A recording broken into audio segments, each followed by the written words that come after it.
Hello everyone, welcome to my channel. I hope you are all doing well.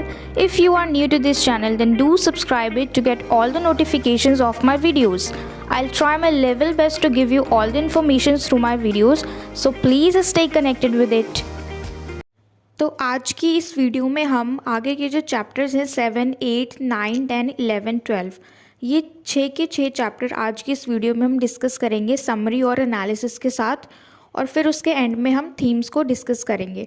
पर इससे पहले की जो वीडियो है पार्ट 1 में मैंने स्टार्टिंग के चैप्टर को डिस्कस किया है, तो अगर आपने उस वीडियो को नहीं देखा तो आप पहले उसको देखिए, क्योंकि वो पार्ट 1 है, यानी जो कहानी इसमें हम पढ़ने वाले हैं उससे पहले की कहानी की क्या हुआ।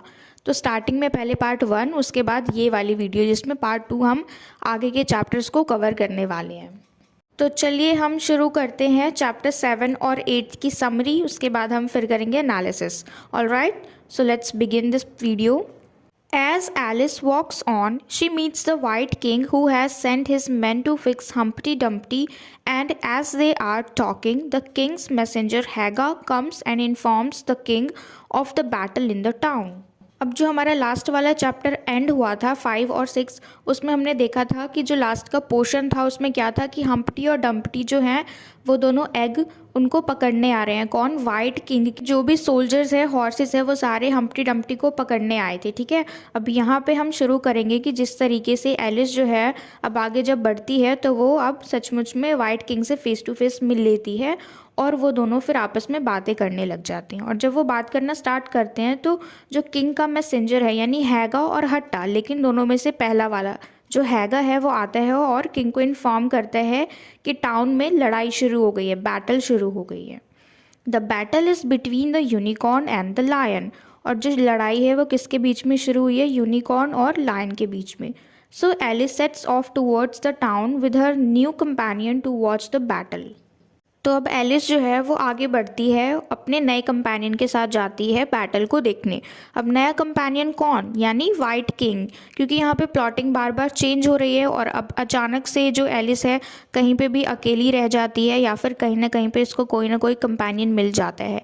यानी अब यहाँ पे वाइट किंग है, इससे पहले हमने देखा रेड क्वीन थी, हम्प्टी डम्प्टी थे, फिर ट्विडली डी और ट्विडली डम थे। तो इस तरीके से ये अचानक से इसको अकेला छोड़ दिया जाता है और फिर इसके साथ अचानक से कोई भी साथी आ जाता है, कंपेनियन आ जाता है। The lion and the unicorn then stop fighting after a while and the king calls for refreshments to be served. अब इन दोनों की जो बैटल शुरू हो रखी थी वो अब रुक जाती है, दोनों रुक जाते हैं, लड़ाई करना बंद कर देते हैं। और फिर जब किंग आते हैं तो फिर वो रिफ्रेशमेंट करवाते हैं, यानी खाने पीने की चीज़ें लाने के लिए बोलते हैं। ठीक है, the king asks Alice to cut the cake and serve it, but Alice fails to do so because the pieces always fuse together when cut. Then the unicorn tells Alice that looking glass cakes must be served first and sliced later. अब देखो, जब refreshment की बात आती है कि जब सबको खाना पीना देना होता है तो वहाँ पे केक आता है, और जो किंग है वो एलिस को बोलते हैं कि केक काट के सबको सर्व करो। तो जब एलिस जो है जब केक कट करती है तो वो केक जो है आपस में फिर से मिल जाते हैं, क्योंकि ऐसा इसलिए हो रहा है क्योंकि वो बैकवर्ड में चल रहा है। तो फिर जो यूनिकॉर्न है वो एलिस को बताता है क्योंकि ये लुकिंग ग्लास का केक है और इसको किस तरीके से काटा जाएगा, पहले तुम इसको सर्व करो उसके बाद इसको काटो, तभी जो केक है वो प्रॉपरली कटेगा। Alice distributes the cake again, and as they are about to eat the cake, a loud noise of drums begins, and the deafening noise interrupts the feast and drives the unicorn and the lion away. जैसे ही Alice cake काट के सबको सर्व करती है और जैसे ही सब खाने वाले होते हैं केक को, तो अचानक से बहुत ज़्यादा शोर शराबा आना शुरू हो जाता है। और क्या होता है, जो भी शोर शराबा है वो यूनिकॉर्न और लायन को वहाँ से भगा देते हैं। ठीक है, यानी इस शोर शराबे में जो यूनिकॉर्न है और लायन है, इनकी लड़ाई जो चल रही थी रिफ़्रेशमेंट ख़त्म होने के बाद जो दोबारा शुरू होती, अब वो कुछ नहीं हुआ क्योंकि अब वो दोनों वहाँ से भागे। Then after a while when the noise dies, Alice gradually raises her hand to see if the commotion is over. Then she finds everyone gone except for the setting of the place and the plum cake that lay at her feet. अब जब थोड़ी देर बाद जब पूरा शोर शराबा शांत हो जाता है तो फिर एलिस जो है वो चेक करती है कि ये जो कमोशन है, इतनी ज़्यादा भगदड़ जो मची हुई थी वो ख़त्म हुई या नहीं। उसके बाद वो क्या देखती है कि वहाँ से सारे लोग जा चुके हैं, लेकिन क्या बचा हुआ है, वो जगह जहाँ पे वो थी, जहाँ पे वो केक सबको सर्व कर रही थी, तो वहाँ पे सब कुछ कोई भी नहीं था, सिर्फ एक केक था जो कि उसके पैरों के पास था। ठीक है। Then suddenly the Red Knight gallops up to her and takes her as his prisoner. देखो यहाँ पे कोई भी नहीं है, वो जो शोर शराबा हुआ था जिसके बाद सब गायब हो गए वहाँ से, लेकिन सिर्फ यहाँ पे एलिस ही रह गई है। अब यहाँ पे क्या हुआ, रेड नाइट आया वहाँ पे और एलिस को बंदी बना लिया। The white knight then rescues her and promises to take her safely to the last square to become a queen. अब जैसे ही वहाँ पे रेड नाइट आया और जब वो प्रिजनर बना रहा था एलिस को, तो वहाँ पे उसको बचाने के लिए तुरंत वाइट नाइट आया और उसने उसको बचाया और प्रॉमिस किया कि वो उसको सेफली लास्ट स्क्वायर तक लेके जाएगा ताकि जो एलिस है वो क्वीन बन सके। As they walk to the destination, they talk about all his inventions, and the night parts from the singing her a song called Haddock's Eyes. But Alice recognizes the song as I give thee all, I can no more. अब जब जाते जाते वो अपने destination तक पहुँचे तो रास्ते में उन्होंने अपनी इन्वेंशंस के बारे में बताया। जो वाइट नाइट थे उन्होंने अपने इन्वेंशन के बारे में एलिस को बताया और फिर उसको एक गाना भी सुनाया और उसका नाम था haddock eyes.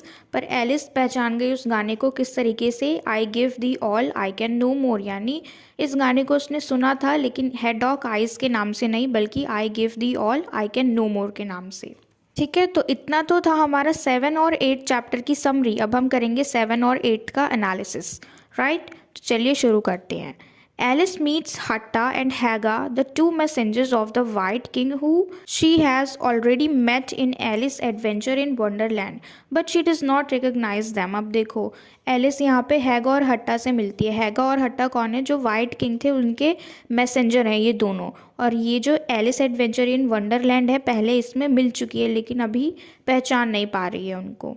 Another interesting thing in this chapter is the emphasis of seeing nobody. अब यहाँ पे एक और चीज़ है जो कि थोड़ी सी इंटरेस्टिंग है, यानी किसी को नहीं देखा, nobody यानी seeing nobody. Through the White King, Carol plays with the meaning of nobody. He tests the reader's understanding of the language. अब यहाँ पे थोड़ी सी लोगों को, रीडर्स को मिसअंडरस्टैंडिंग हो जाती है पढ़ने में, क्योंकि देखो जब लड़ाई चल रही होती है तो वाइट किंग जो है वो एलिस को बोलते हैं कि क्या चल रहा है देख के बताओ। ठीक है, तो फिर एलिस बोलती है कि आई कैन सी नो बडी। ठीक है, तो एलिस का कहने का मतलब होता है कि वो किसी को भी नहीं देख पा रही है, लेकिन यहाँ पे जो वाइट किंग है वो ये समझ आते हैं कि नोबडी जो है वो किसी इंसान का नाम है और वो देख पा रही है। एलिस उस नोबडी को देख पा रही है और फिर वो क्या कहते हैं वाइट नाइट कि काश मेरे पास भी ऐसी ही शक्ति होती, काश मेरी नज़रें भी इतनी तेज़ होती कि मैं भी उसको देख पाता। ओके, देन आता है हमारा the lion which stands for England and the unicorn for Scotland are symbol in the royal coat of arms of United Kingdom. अब हम जो देख रहे थे, हमने जो पढ़ा अभी कि एक यूनिकॉर्न था और एक लायन था और इन दोनों की लड़ाई चल रही थी। तो यहाँ पे जो लायन है वो इंग्लैंड के लिए हमने पढ़ा और जो यूनिकॉर्न है वो स्कॉटलैंड, यानी स्कॉटलैंड और इंग्लैंड की लड़ाई चल रही थी। ठीक है, और इन दोनों को हमने एज अ एनिमल देखा। ठीक है, इन दोनों का सिंबल देखा हमने। स्कॉटलैंड का सिंबल कौन था, यूनिकॉर्न, और लायन का England. These two magnificent creatures are seen to be fighting for the crown which belongs to the White King. अब ये दोनों जानवर जो हैं ये दोनों लड़ रहे थे किसके लिए, क्राउन के लिए, जो कि किससे बिलोंग करता था, वाइट किंग से। यानी वाइट किंग के क्राउन के लिए ये दोनों लड़ रहे थे। कौन दोनों, स्कॉटलैंड और इंग्लैंड। चलिए नेक्स्ट है हमारा Alice makes her final move to become the queen helped by the white knight. अब यहाँ पे जो एलिस है वो फाइनली अब मूव कर देती है क्या बनने के लिए, क्वीन बनने के लिए, और उसकी हेल्प कौन करता है, white knight. The white knight at first seem like an evil character who wants to make Alice his prisoner, however later it turns out that he only wanted to help Alice cross the last brook. अब शुरू में जब Alice ने उसको first time देखा था तो उसको लगा था कि वो एक ईविल कैरेक्टर है, यानी he will not help her, लेकिन उसने हेल्प की क्योंकि वो क्या चाहता था कि वो उसकी हेल्प करेगा और उसको लास्ट स्टेज तक पहुंचाएगा, यानी क्रॉस करने में उसकी लास्ट ब्रूक तक हेल्प करेगा। The Red night in the book who fights the white night stands for evil In contrast, with the White Knight, he has a chess piece of Red Queen who wants to prevent Alice from reaching her goal. अब ये जो red night है ये यहाँ पे बुराई के प्रतीक के रूप में देखा जा रहा है, ठीक है, क्योंकि जो रेड नाइट है वो बुराई के लिए स्टैंड करता है, यहाँ पे इविल के लिए। इन कॉन्ट्रास्ट वाइट नाइट, अब यहाँ पे वाइट नाइट जो है उसके पास रेड क्वीन का एक चेस पीस है, ठीक है, जो कि रेड क्वीन जो थी वो एलिस को हटाना चाह रही थी उसके गोल से, मतलब रोक रही थी कि वो अपने गोल तक ना पहुँचे। क्योंकि जो रेड क्वीन है वो हमने देखा जब हम स्टार्टिंग में डिस्कस कर रहे थे, तो वो इस नॉवल की एंटैगनिस्ट है क्योंकि वो एलिस के अगेंस्ट है, ठीक है, उसका जो भी बिहेवियर था वो सब कुछ एलिस के अगेंस्ट था। तो इसलिए हम देख सकते हैं कि वो यहाँ पे एक एंटैगनिस्ट है, यानी विलन है इस नॉवल का, और जो एलिस है वो प्रोटैगनिस्ट है। Alice has been portrayed to have some maturity in the previous chapters. This blissful ignorance here shows that after all, she is still a little girl, though mature sometimes and has childlike curiosity and ignorance at times. अब इस novel को जब हम पढ़ रहे हैं, समझ रहे हैं, तो हमें ऐसी बहुत सारी जगह मिली जहाँ पे एलिस की मैच्योरिटी है वो सामने निकल के आ रही है। क्योंकि जहाँ पे वो रोना चाह रही है वहाँ पे नहीं रो रही है, खुद को दिलासा दे देती है कि कोई बात नहीं, जो सामने वाला इंसान है वो नॉनसेंस बातें कर रहा है, ऐसे ही बकवास कर रहा है, तो वहाँ पे वो रोती नहीं है बल्कि खुद को कंसोल करती है, ठीक है। जहाँ भी वो परेशान होती है वहाँ पे क्या करती है, खुद को कंसोल करती है या फिर उन चीज़ों को इग्नोर कर देती है जिससे वो दूर हटना चाहते हैं। यानी वो रोती नहीं है, लड़ती नहीं है, और समझना, यानी यहाँ पे जो मैच्योरिटी है, उसकी अंडरस्टैंडिंग है, वो हमने बहुत सारी जगह देखी है। तो यहाँ पे उसका जो कैरेक्टर है वो किस तरीके का है, हालांकि वो छोटी बच्ची है लेकिन मैच्योर है। अब उसके अंदर बच्चों वाली क्यूरियोसिटी है हर चीज़ को जानने की, लेकिन बहुत समझदार भी है, समझदारी से किस चीज़ को उसे इग्नोर करना चाहिए जिससे बात ना बढ़े, जिससे बात ना बिगड़े, तो वो सारी चीज़ें भी इसके अंदर हैं। सो ऑल राइट, तो हमने अभी यहाँ पे 7th और 8th चैप्टर के एनालिसिस और समरी को कंप्लीट कर लिया। अब हम चलते हैं चैप्टर 9, 10, 11, 12, इन चारों को हम साथ में करेंगे, राइट, क्योंकि ये थोड़ा सा छोटा है, क्योंकि ये सारे चैप्टर्स जो हैं, ये चारों चैप्टर्स ये थोड़े छोटे हैं, तो हम इनको साथ में कर लेते हैं। तो चलिए शुरू करते हैं हम इसकी summary, right. Alice finds herself sitting on the bank with the crown on her head, यानी अब एलिस जो है, अब उसको क्राउन मिल चुका है और वो क्वीन बन चुकी है, ठीक है। क्योंकि हमने देखा, जब हम शुरू से देख रहे हैं, तो वो क्वीन ही बनना चाह रही थी, क्योंकि she doesn't want to play as a pawn, उसको सिर्फ पॉन की तरह ही नहीं खेलना था, उसको क्वीन भी बनना था, और अब वो क्राउन ले चुकी है, हासिल कर चुकी है, ठीक है। Alice then finds herself in the company of the Red Queen and the White Queen, who pester her, tirelessly criticizing her manners and how she needs to be examined before becoming a queen as they fall asleep in her lap. और इसी के साथ साथ Alice क्या देखती है कि वो किसकी कंपनी में है, रेड क्वीन और वाइट क्वीन की कंपनी में है। यहाँ पे उसको बात थोड़ी सी अजीब लगती है कि अगर वो वाइट क्वीन की कंपनी में होती तो चलता, लेकिन यहाँ पे रेड क्वीन है। अब क्योंकि वो यहाँ पे पूरे नॉवल में उसको क्रिटिसाइज ही किए जा रही थी और उससे उसकी बन नहीं रही थी रेड क्वीन से। अब ऐसा क्यों है, क्योंकि वो सारे टेस्ट कर रहे थे कि अगर ये हमारी क्वीन बनेगी तो ये किस तरीके की होगी, यानी उसको चेक किया जा रहा था रेड क्वीन के थ्रू। तो मतलब हम कह सकते हैं कि यहाँ पे जो एलिस है वो फाइनली क्वीन बन चुकी है, यानी वो जीत चुकी है।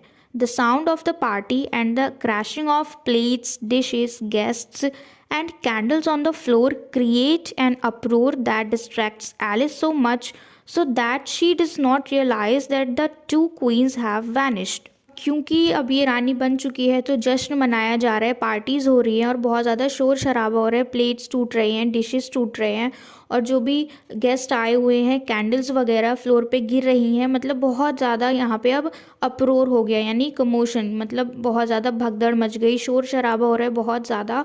और ऐसा क्यों हो रहा है, ताकि एलिस इन सब में व्यस्त हो जाए और उसको पता ना चले कि किस वक्त जो रेड क्वीन है और वाइट क्वीन है उसको छोड़ के चले गए, ठीक है। क्योंकि इन दोनों के साथ ही ये सब कुछ शुरू हुआ था, इन दोनों की टीम में ही जो एलिस है वो यहाँ पे थी, दोनों की कंपनी में ही थी। लेकिन अगर वो जाएंगे तो फिर इसको पता लग जाएगा, इसलिए बहुत ज़्यादा शोर शराबा हो रहा है ताकि एलिस का ध्यान हटे दोनों क्वीन से, और जब ये दोनों जाएं तो फिर एलिस को पता ना लगे। Alice also discovers that the castle door has a huge queen Alice written on it. अब एलिस ने क्या ध्यान दिया कि जो दरवाज़ा है कासल का उस पर बड़ा बड़ा शब्दों में लिखा हुआ है क्वीन एलिस। ठीक है, she goes through the door and finds a huge banquet in her honour. फिर वो उस दरवाजे के पास जाती है जिस पे लिखा होता है बड़ा बड़ा सा क्वीन एलिस। वहाँ जाती है और देखती है कि वहाँ पे बहुत बड़ा सा बैंक्वेट हो रहा है। बैंक्वेट का मतलब वहाँ पे भोग हो रहा है, यानी जो पार्टी होती है ना, रॉयल पार्टीज़ होती हैं, तो उसके ओनर में वहाँ पे बहुत बड़ी सी पार्टी हो रही है। ठीक है, Alice sits and begins but the party somehow devolves into chaos with the utensils and the two queens shrinking in size। Alice फिर इन सबको देख के शांत होकर बैठ जाती है, पर धीरे धीरे न जाने किस तरीके से जो पार्टी है वो बिल्कुल केओस में चेंज हो जाती है। बहुत ज़्यादा शोर शराबा होने लग जाता है, फिर से बर्तन वगैरह बजने लग जाते हैं। और ये जो दोनों क्वींस हैं, वाइट क्वीन और रेड क्वीन, ये दोनों साइज़ में छोटे छोटे होने लग जाते हैं, यानी सिकुड़ने लग जाते हैं। अब क्योंकि वो शायद ड्रीम में है इसलिए यहाँ पे सिकुड़ने का मतलब हम समझ सकते हैं कि वो दोनों गायब हो रहे हैं। ठीक है, क्योंकि इंसान है वो किस तरीके से सिकुड़ेगा, यानी यहाँ पे वो दोनों क्वींस जो हैं फिर से जा रहे हैं, गायब हो रहे हैं, वैनिश हो रहे हैं।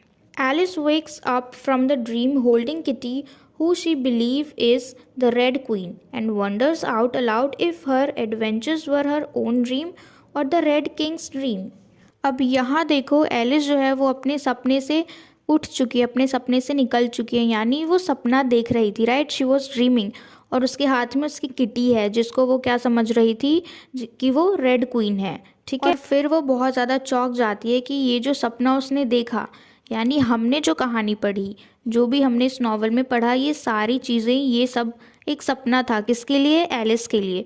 तो वो बहुत ज़्यादा शॉक्ड हो गई है। अब वो सोच रही है कि ये जो भी हुआ वो सब उसका खुद का एडवेंचर था या फिर वो भी एक रेड किंग का ड्रीम था, क्योंकि जो रेड किंग है वो पूरे नॉवल में बस सोते ही रहे, क्योंकि वो एक आइडल कैरेक्टर है, यानी ऐसे ही खाली पड़े हुए कैरेक्टर हैं और वो सिर्फ सपना ही देखते रहते हैं। इसलिए यहाँ पे जो एलिस है वो सोच रही है कि क्या वो खुद के एडवेंचर थे उसके खुद के, या फिर ये भी एक रेड किंग का कोई सपना था। तो यहाँ तक था हमारा समरी। ठीक है, अब हम चलते हैं इसके एनालिसिस पे। Alice desire to be a queen is mocked as everything becomes chaotic and the two queens are hostile to her.